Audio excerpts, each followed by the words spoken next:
go to school, get good job, get your money, and stash it under the mattress, basically. Yeah, So how did you break through? right. That's a great Mhm. that's a great analogy. So here's what I just thought of. It's like you're driving a car, but you're trying to use it to cross a river. Like it just doesn't work that way. And that's sort of the conditioning that we have. If you like grow up in a different country, if your parents are from a different culture, it's like you have this set of rules that are deeply ingrained in you. I Mhm. mean, some countries more than others. Like Japan has a very strict social code. Like people know exactly how to behave there. Mhm. So to unravel that, it's not easy. I'll I'll start off with that. But it takes a lot of continual progress, a lot of questioning yourself.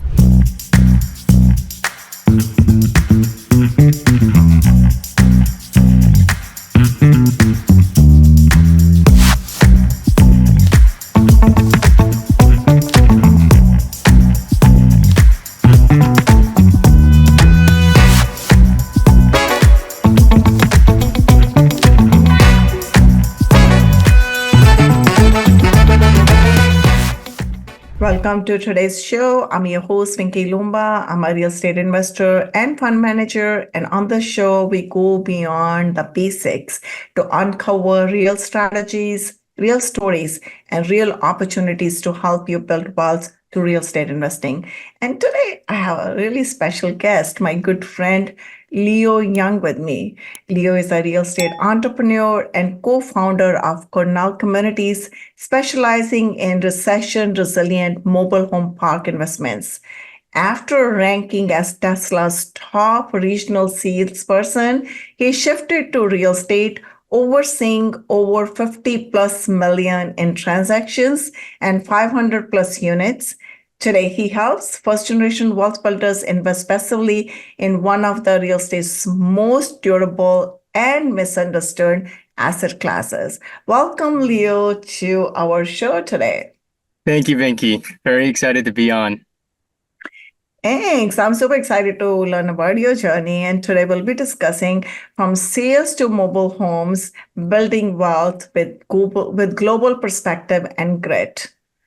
We all know success in real estate isn't just about strategy, it's about grit, perspective, and the ability to adapt. And in this episode, we'll talk about how Leo used grit, flexibility, and smart systems to build a strong real estate portfolio and a business that helps other invest for freedom.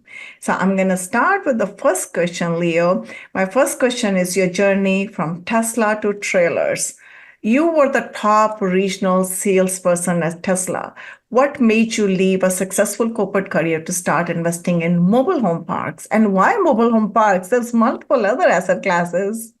Yeah, that's a great question, Vinky. So I think going back to when I transitioned from sales to real estate, first off, that was many years ago, almost a decade ago. So I was in sales. I was doing pretty well at Tesla. It was an exciting time to be there.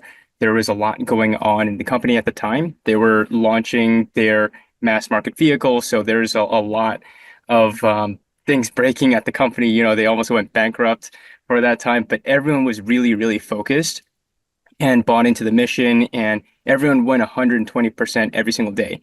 Mm-hmm. And as a consequence, as you could imagine in sales, they work you very hard. So I would not only hit, but I would exceed the quotas. I would redefine what they set as quotas for the team. But then when the first of the month rolls up, then it's the whole sprint again.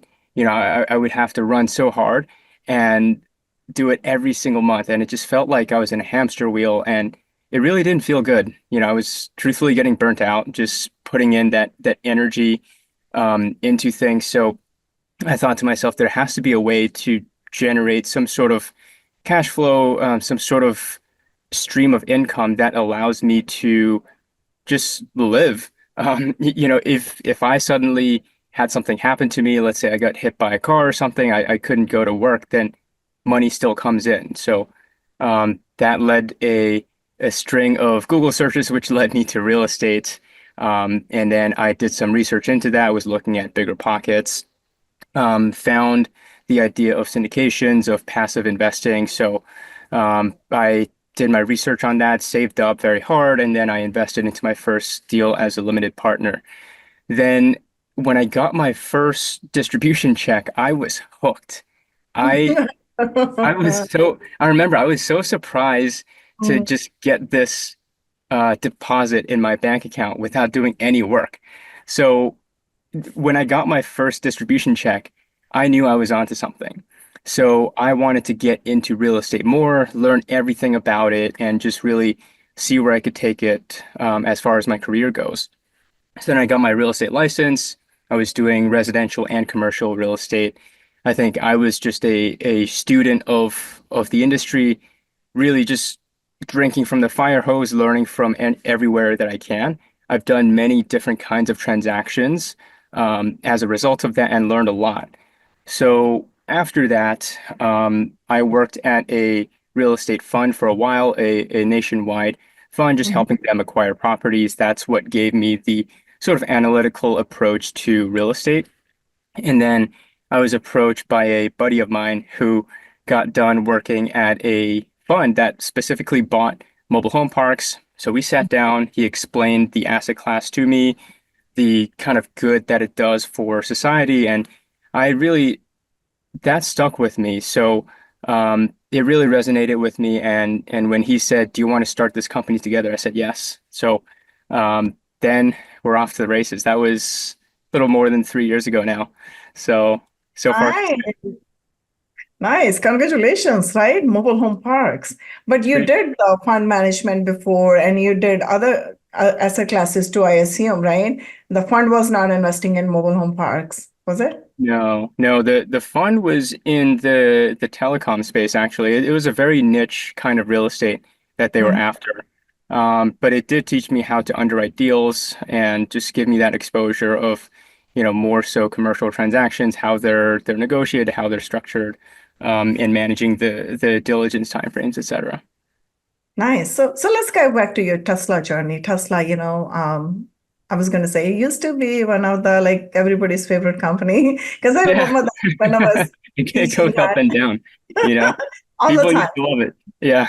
Yeah, I know people have short-term memory. Sometimes they like something, they dislike it, and then they start liking it back. So it happens all the time. I remember that when I was teaching at California State University, every semester we used to have one or two teams do a project on Tesla Hmm. because Tesla was that popular. One Caravan, one Tesla. Those were Hmm. Caravan was just starting at that time too, like where they were Yeah. like up with the beginner phase. So these were the Yeah. two favorite topics for the students. I call them students, even they were like kind of similar age group, because Yeah. they're at the executive MBA level. So these two projects we used to have every semester, and then you won't believe it, how the project was done so differently for each Hmm. semester. So you learn so many different ways of doing things. And that's what I learned that, how every mind or every individual process things different. And how we process things is based on our experience, our own personal experience. So that's the reason I wanted to take you back in your Tesla journey. So if you can walk us through your grit, your commitment to your work, exceeding your goals all the time. You say you gave your 120% all the time. And then you were like super happy. You were like a superstar over there in your company in Tesla. But still, there was something missing for you, right? There was some link you felt like, oh, I'm not 100%. I need to move out. So maybe you were challenging your status quo silently, not necessarily thinking out loud, but and then you did it right afterwards. So if you can take us through that journey and tell us how did you think outside Yeah. the box and how did you break through? Yeah. That's a great question, Vinki. So grit and mindset, it's something that you hear a lot out Mm-hmm. there, but it's one of the most important things that you can do aside from actually taking the action. I would say they go hand in hand in terms of importance because you could do the right actions and not have the right mindset, and then you still won't get the goal. I can go into that later, but so back at my Tesla days, what my biggest takeaway from it is how it trained my mind to be a better entrepreneur. Because at the time, it was such an entrepreneurial environment. The company was maybe 10, $20 billion, but they're still operating like a startup. I mean, they were on the brink of bankruptcy, so very, very extreme accountability and like everyone was dialed in. And they say that you are the sum of the five people you spend the most time with. That's And true. when I was at Tesla, every single one of my teammates, they were completely dialed in. They Hmm. brought their A game to work, and that's why we did so well. So I think seeing the possibilities of teamwork and what you can do when you really just focus and align on one mission, that was what set my mental boundary over here. So then when I go to other environments and I see that's not the case, I thought that was the norm for companies first off, because that was where I worked out of college. So seeing where it's not, I'm like, oh wow, okay, I had it good. So having that muscle trained, I'm able to tap into that, especially now in entrepreneurship where it's relevant more than ever, to have the right mindset and know really just when to persevere. Because a lot of entrepreneurship is really, as Elon says, chewing glass and staring into the abyss, because there's so much pain involved, and you have to do something over and over and over again, and you don't know if you should keep going on the same action or should you try a different approach. So there's infinite variables and only finite resources and finite time for you. So the having the right way to frame it to make sure that when you fall down, that you don't stay down. I think that's one of the most important qualities for a successful entrepreneur. And if you don't have it right now, you can absolutely build it. It's a muscle. That's true. I agree on that 100%. And then I think bouncing back is the key. And Hmm. failing is an actual failure. It's just a fear of failing, that stops you doing things. But Yeah. if you have that grit, that resilience that you can bounce back even higher, every failure is a learning, basically. So share with me a moment when or where grit or pure resilience made the difference between the failure and pushing forward for you. Well, I think just to touch on something that you mentioned just now, Vinky, that was very interesting, is that when you get knocked down, a lot of people think that there's something wrong with them, but in failure, you learn so much from it because so many things can go wrong. And of course, they say hindsight is 2020. You understand exactly what went wrong, but it's your choice if you learn from it and if you pick yourself back up to try again.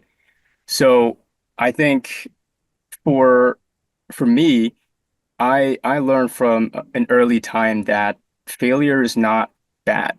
I think a lot of people who go to maybe like a good school, they were very academically focused. They're not used to getting anything less than an A, for example. There's a lot of these people that they don't understand that life isn't just one answer. School teaches you convergent thinking, so it's like all the problem sets work to one answer, as opposed to real life, it's divergent thinking. There's multiple ways of handling every problem at hand.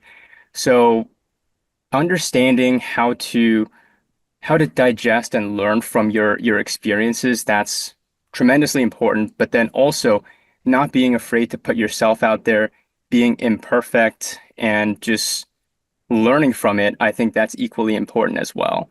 So that's something that I've done just when I went into real estate. I really put myself out there. I started making content on social media.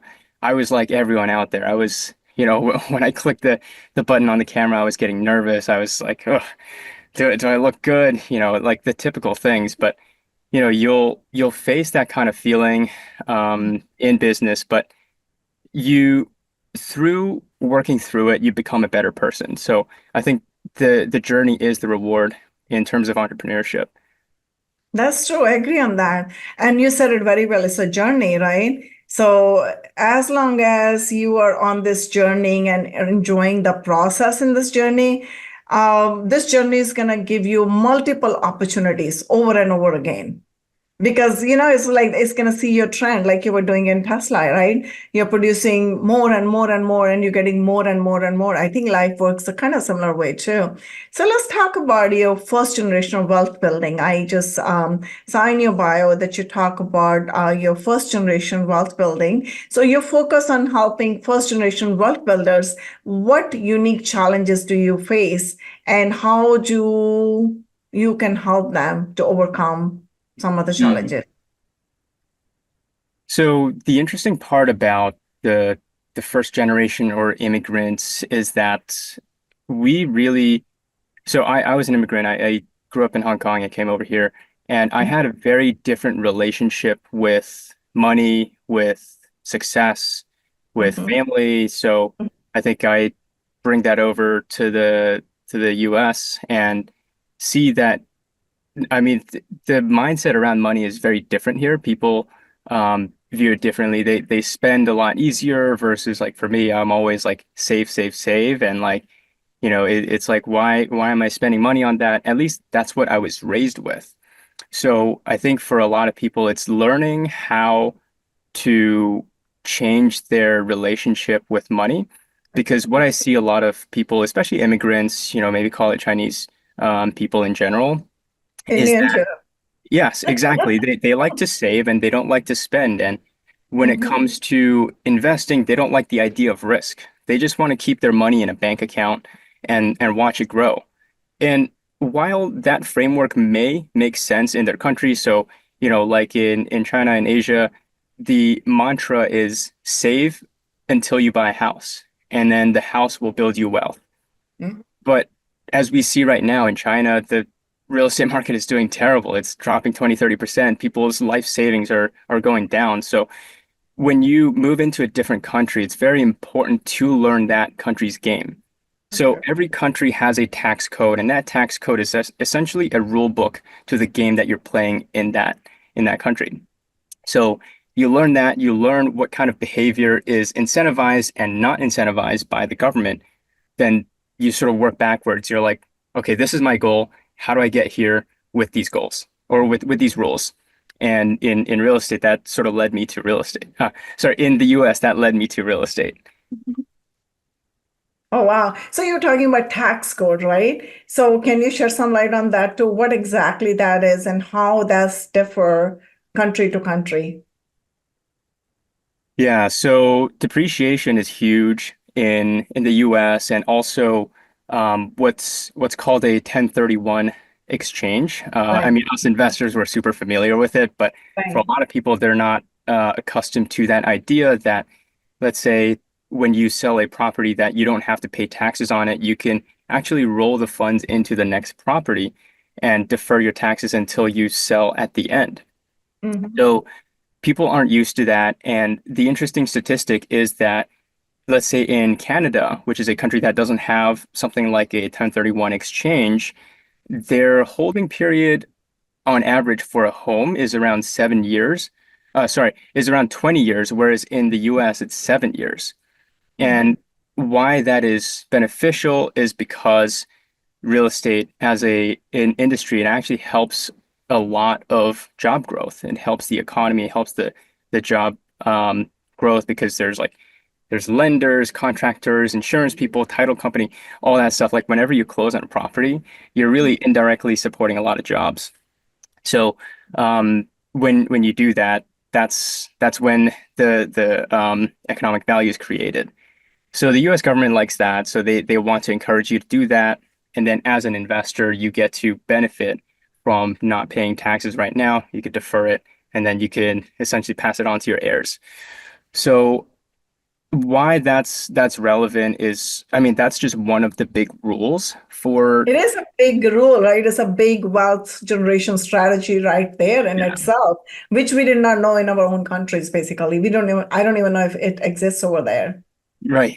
Exactly. So there's many different rules, and I think helping, people such as immigrants like understand that and change their mentality around money.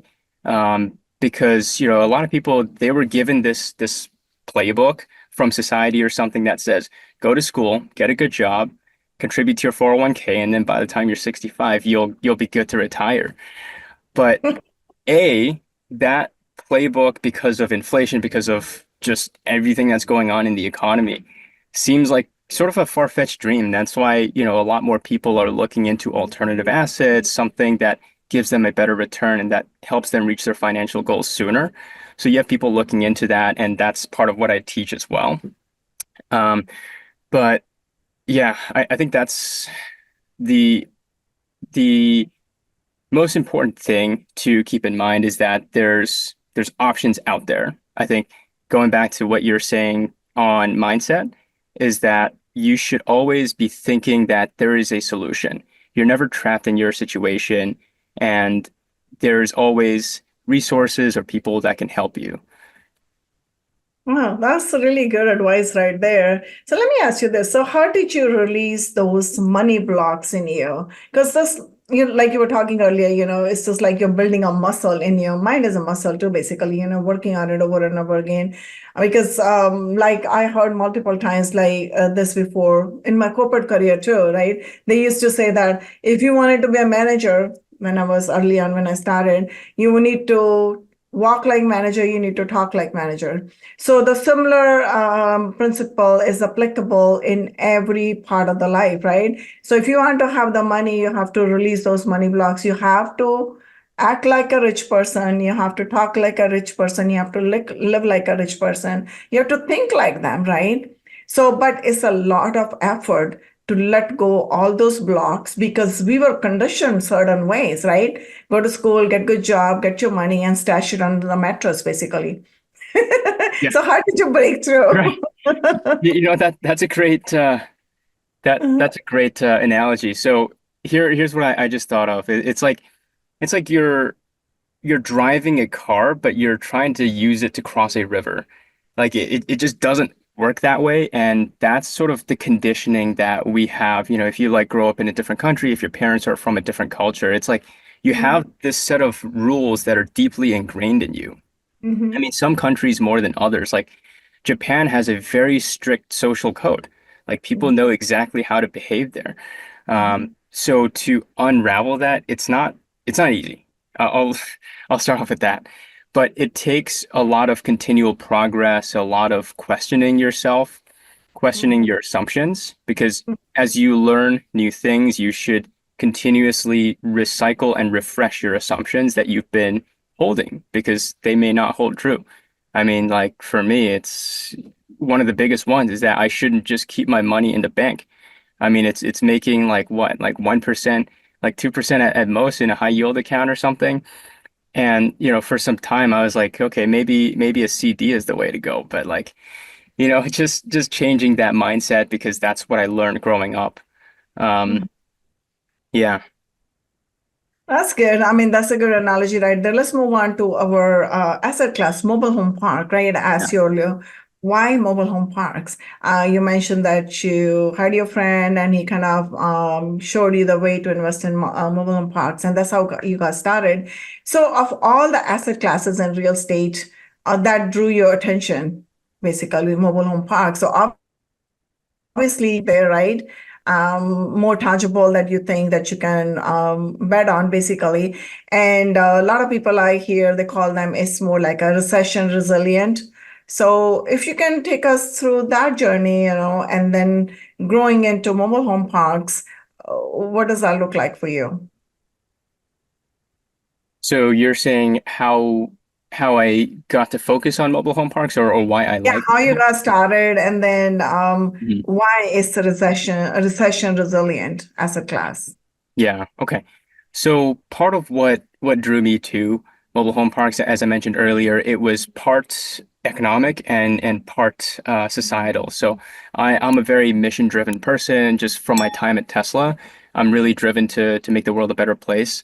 So the opportunity to offer affordable housing, so mobile home parks, they're the one of the cheapest forms of non-government subsidized housing available. So being able to offer that to the economy instead of letting them be redeveloped, for example, that's a huge win for me. Um, especially with the rising cost of housing. So that's on the mission side to provide quality and clean, affordable housing to people. And as far as the economic side, what makes it so interesting and recession resilient, it's a number of reasons. So the first and biggest one is that it's hugely imbalanced in terms of supply and demand. So, as you know, with the housing prices going up a lot nowadays, people want cheaper forms of housing. And the reality is that there isn't a lot of options available to people. I mean, you ask anyone, they're always complaining about it. So Mhm. the mobile home parks is a way for them to get into it, and therefore there's a lot of demand for it. And even if, let's say, there's a hypothetical crash in the economy, then, people sort of move down. So they seek a cheaper options, hence mobile home parks. So that's one of the reasons. The other one is that the municipalities on average is across the board. Obviously, like there's intricacies, but uh, municipalities across the board, they don't really like to approve mobile home parks as a zoning to be approved because they take up too much tax revenue for the taxes that they provide. So put it this way is that one family living in a mobile home park, let's say it's I don't know, three people, families or four people, right? Two kids and a parents, and they will pay around $1,000 a year in taxes, but easily spend over $10,000 in government revenue because you need to spend for fire, EMT, schooling, roadworks, etc. So it's very costly to service them. And when these developers come in saying like, hey, we'll build a Walmart here, we will 10x your tax revenue, then the municipalities are sort of like, well, I kind of like more money, so I'll go with that. So that's what happens a lot, and we're seeing that across call it secondary and primary markets a lot. So those are a couple of the reasons. Oh, interesting. So, who should consider passive investing in mobile home parks, and what makes it like really really different than the other passive asset classes out there? Because multifamily, if you hear about that, people talk about the same thing. They say, okay, it's a recession resilient. People need a home to live, and I think this is applicable for the mobile home parks too. But Yes. who would be your ideal investor? What do you think people should consider when investing in mobile home parks? Yeah, the biggest difference in well, some of the main differences between mobile home parks and apartment buildings is that there's a lot less to manage in terms of the components of the mobile home parks because you're not managing an elevator, a roof, and things like that. So it's easier to manage. It's lower in terms of costs. So the cash flow is usually higher for investors. And they like that for the reason of risk mitigation because let's say there's two deals side by side, they have the same percentage return, but one pays a higher cash flow. That one's going to be a more attractive option because when the cash goes into your bank, that's that's it. Like you don't get to give it back or anything like that. That's risk off the table. So whereas, if it's let's say a development deal, like you're seeing this nice number in your portal when you log in, but that's about it. Like if that deal goes belly up, it still can go belly up. So Mhm. that's why people like mobile home parks. It's higher in cash flow. The demand will always be there for reasons that I mentioned just now. And also it's also got some tax benefits to it depending on how you structure the deal. So there's bonus depreciation, and you could depreciate a little bit more on average for a mobile home park than you can for other asset classes. So you get more tax benefits, higher cash flow, and it's a safer asset. So, how does it feel now owning 500 plus units and being at this space, experience mobile home park operator, and using your flexibility, your grit, your courage, your knowledge, and you're expanding every day, right? So, share with us, how you feel now and what is next for you, basically. It's It's funny you asked that question, Vicky. Um, as far as how I feel right now, I think above all, I'm very grateful to be in the position that I'm in. But I was trying to dive into the cocktail of emotions that I feel right now as an entrepreneur, because there is so much pain involved in running a business, right? I mean, first off, managing the properties, the day-to-days, like making sure that the systems are being followed by your staff members, all that stuff, making sure your staff members are engaged, et cetera. There's so much that goes on behind the scenes for a commercial property. Hence why a lot of people they choose to be passive investors. I mean, look, I work 7 days a week, and I have been for a long time, and Mhm. all that to help my investors grow their wealth so that they don't have to work. But yes, I'd say it's a combination of gratefulness, of pain, of perseverance, of um, being optimistic about the future because I think there is definitely a lot of room to grow, to do more, to help more people, to help the economies more just through what I do. So grateful of the position I'm in right now. Wow, I'm grateful for you being here and sharing this knowledge with us. You mentioned something really key right here, systems. And system is the key to any business. So how did systems thinking help you scale more efficiently than just working harder? Because you work harder, obviously, you mentioned 7 days a week, but you said people should know the systems, right? So share with us, how did you build the systems or Yes. why it's important? Yes. So systems thinking is very, very important because that's how you make order from chaos, right? Because when there's a lot of things going on, just in my business, you get calls from tenants, from vendors, from tax people, from investors. It's a whole wide variety of people. So how do you stay sane? How do you make sure that you're giving each thing your undivided attention to solve it properly? It's through systems. So having frameworks to work from. A lot of these, I will say, um, you can think through by just reading books. There's like great books out there on how to think in systems and how to think strategically. They have some frameworks that you can use, but what you must do is you take those frameworks and you make it your own based on your experimentation, based on how it's been working so far. So then once you get that, once you find something that works, it's very important to put it to tests. Don't just read and not take action. You should read it, use it, see if it makes sense. If it doesn't, tweak it.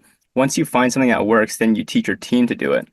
Because if your team's not running on the right systems, then you're as organized as the least organized person.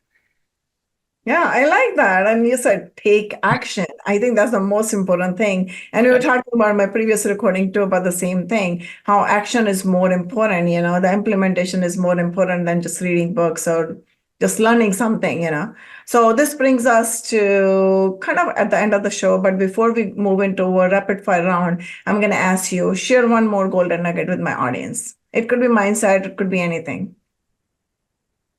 So I would say on what you said just now, Vinky, that you to succeed, you have to fail. And you have to succeed at failing to succeed. Oh, I love So that. so That's you need good. to just do it over and over and over again. Like the first 8 times you go to the gym, you're not growing your muscle, but you have to stick with it. You have to stick with a program for months. And the fallacy is that a lot of people nowadays they'll do like a 30-day challenge, a 60-day challenge, but no, like business is a 10-year challenge. Can you do that for 10 years? Or how would you run differently when you know you're supposed to be running for 10 years? So that's sort of how I've changed the framework of how I think is I operate on a different time frame. So when I'm experimenting, when I'm trying something out and it doesn't work in a couple of months, it's not a failure. It's a learning point. It's a data point for me to get better and to make the next system even better. So to learn, to take action, to keep going and iterate. I think those are some of the most important qualities that you can have. That's true. And it's like I heard that in my childhood, practice makes you perfect. And that makes perfect sense because you are being consistent and doing over again. You're forming a habit So at that point, when 40 days later, 30 days later, all these different challenges you're talking about, after that time frame, you form that habit. So it's kind of in your DNA. You're doing it automatically. So until you reach that point, until it just feels like a chore, it's still not formed yet. So you have to keep on repeating it until you get to the point that it's just like kind of part of you, part of your DNA. You're doing it automatically. So this brings us to a rapid fire round. I'm going to ask you 5 questions. Answer it only one word and one sentence. Okay? Okay. Ready? So what is one of the most important things you have learned in your life, and how did your life change after learning it? Learning that I'm in control of my destiny and there's no one coming to save me. I love that answer. And I think once you have that realization, there's no stopping. Trust me. So share with me one good book that you would like to recommend to your audience, to my audience, actually, not yours.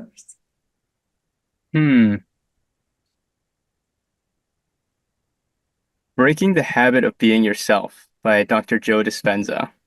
Oh, I love that book. Oh my God. You need to get out of your way in order to get Yes. Yes, exactly. I love Like that. people need to break their patterns That's and learn a new self, and you can. And that's the reality of it. I've changed my personality a lot through the years. And true. That's a total some people human just evolution, basically. exactly. Some people go their whole lives on the same track, but you only have one life. So live it, right? That's true. Live it. I love that. In one word, what does life mean to you? Service. I like that. Life is about what you can give others and how you can make the place leave the place in a better condition than you found it in. I love that. What is your biggest passion?